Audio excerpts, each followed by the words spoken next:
তবে তাদের এই সমাজ বা সংসারকে রক্ষা করিবার জন্য আমি মধ্যে যুদ্ধ করেছি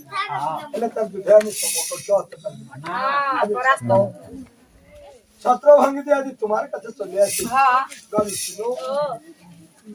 যদি গ্যাসের প্রতিকার তুমি চিন্তা না করি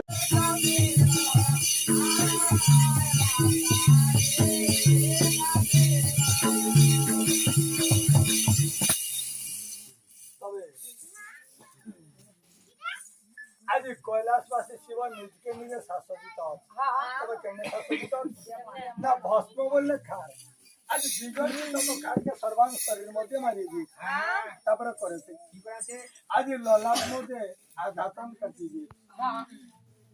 হস্তে ধনুষরকে ধারণ করি বিপরীত হতে ত্রিশূলকে ধারণ করে মেঘের সমান গর্জন করে ত্রিপুর যুদ্ধযাত্রাকে আগমন করি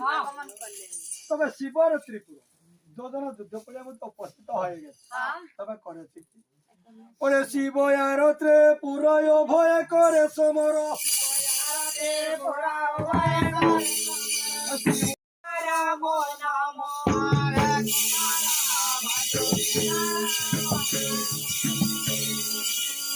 ভগবতী রাম রাম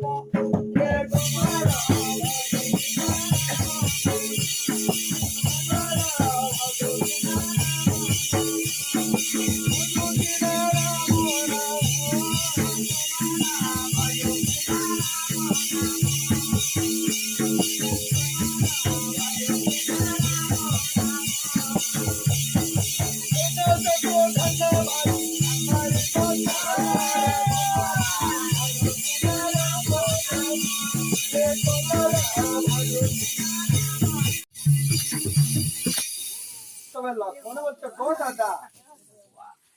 আমি দিনের বেলা জঙ্গল ফল ফুল সংগ্রহ করে তোমার কাছে অর্পণ করি